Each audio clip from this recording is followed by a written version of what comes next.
ہم جو ہے نماز کے فرائض پڑھ رہے تھے، ٹھیک ہے نا۔ تو نماز میں کتنا فرض ہیں؟ 7۔ تو 7 میں سے پہلے 2 تکبیر تحریمہ اور قیام، یہ ہم نے پڑھ لیا ہے، ٹھیک ہے نا۔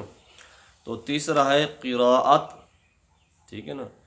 قراءت اس کا نام ہے کہ تمام حروف مخارج سے ادا کیے جائیں، کہ ہر حرف غیر سے صحیح طور پر ممتاز ہو جائے، ٹھیک ہے نا۔ قراءت کس چیز کا نام ہے؟ قرآن مجید کے جو حروف ہیں نا، تو تمام حروف کے جو مخارج ہوتے ہیں، ہر حرف کو اس کے مخرج سے ادا کیا جائے۔ حا کا اپنا مخرج ہے، ٹھیک ہے نا، خا کا اپنا ہے، ذال کا اپنا ہے، زا کا اپنا ہے، تو ہر حرف کو اس کے اپنے مخرج سے ادا کیا جائے، ٹھیک ہے نا۔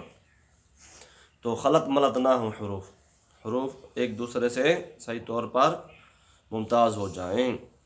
اچھا، آہستہ پڑھنے میں بھی یہ ضروری ہے کہ خود سن لے۔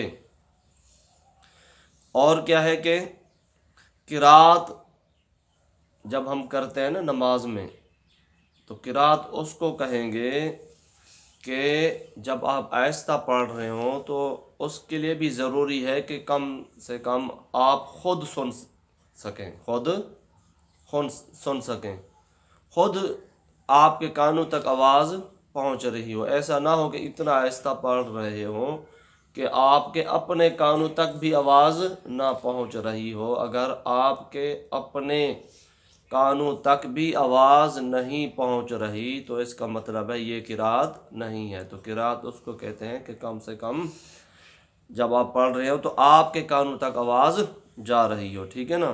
تو نماز میں بھی جب آپ پڑھیں یہ ضروری ہے، اتنا زور سے ضرور پڑھیں کہ آپ کے اپنے کانوں تک آواز جائے، دل میں نہ پڑھتے رہیں، دل میں نہ پڑھتے رہیں، ٹھیک ہے نا، یہ ضروری ہے۔ اچھا،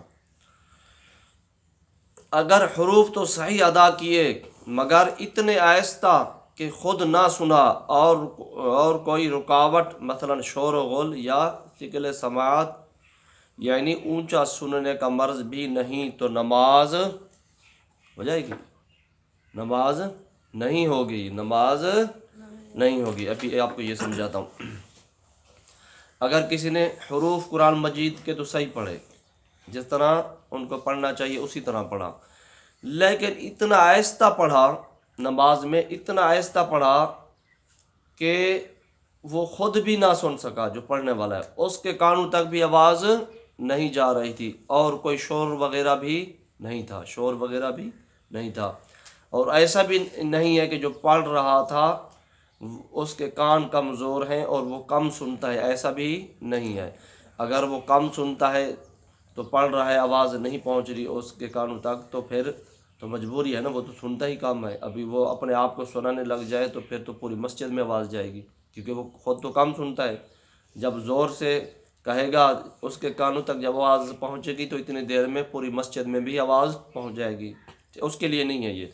ہاں، اس طرح شور آ رہا ہے، باہر رکشے جا رہے ہیں اور ٹریفک ہے یا کوئی بھی شور ہے، ٹھیک ہے نا، گاؤں میں ٹریکٹر چل رہا ہے باہر، اگر شور آ رہا ہے پھر پڑھنے والے کے کان تک آواز نہیں پہنچی تو پھر بھی ٹھیک ہے، کوئی مسئلہ نہیں، یعنی وہ تو اتنا زور سے پڑھ رہا ہے کہ اگر شور نہ ہوتا تو اس کے کانوں تک آواز پہنچ جاتی تو پھر یہ ٹھیک ہے۔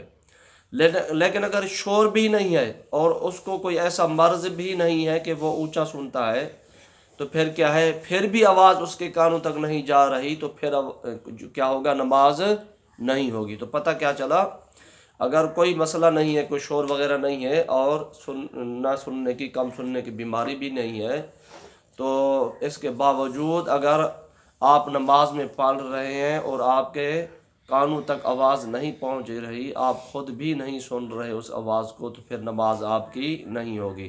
تو پتہ کیا چلا کہ نماز میں جب آپ قرات کر رہے ہوں تو اتنا زور سے پڑھنا ضروری ہے کہ آپ کے خود کے کانوں تک آواز پہنچے، ٹھیک ہے نا، دل میں نہ پڑھتے رہیں ورنہ نماز نہیں ہوگی۔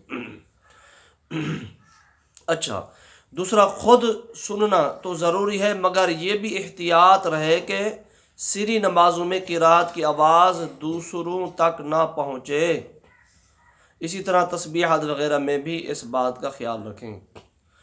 دیکھیں میں نے کہا ہے نا کہ آپ اتنا زور سے کم پڑھیں کہ آپ کے کانوں تک آواز پہنچ جائے، لیکن اس کا مطلب یہ بھی نہیں ہے کہ آپ اتنا زور سے پڑھ رہے ہو کہ دوسروں تک آواز پہنچ رہی ہو۔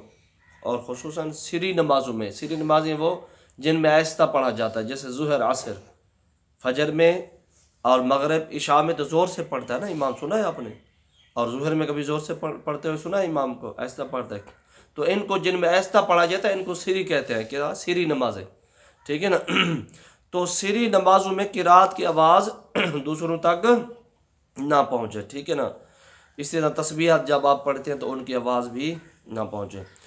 اچھا، نماز کے علاوہ بھی جہاں کچھ کہنا اور پڑھنا ہوتا ہے نا، جہاں کچھ کہنا اور پڑھنا مقرر کیا گیا ہے، اس میں بھی ضروری ہے کہ کم سے کم اتنی آواز سے ہو کہ خود سن لے۔ جیسے طلاق میں، طلاق اگر کسی نے اپنی بیوی کو دی تو اتنا زور سے ضروری ہے کہ خود اس کے کانوں تک آواز پہنچے، دل میں کہتا رہے گا تو طلاق نہیں ہوگی۔ اسی طرح کوئی جانور ذبح کر رہا ہے، ٹھیک ہے نا، اس میں بھی اتنا ضروری ہے آواز کہ جو اس کے کانوں تک پہنچ جائے، خود اس کے کانوں تک پہنچ جائے۔ اتنا زور سے تکبیر کہنا، بسم اللہ، اللہ اکبر کہنا ضروری ہے، ٹھیک ہے نا؟ یہ نہیں کہ دل میں کہتا رہے۔ اچھا۔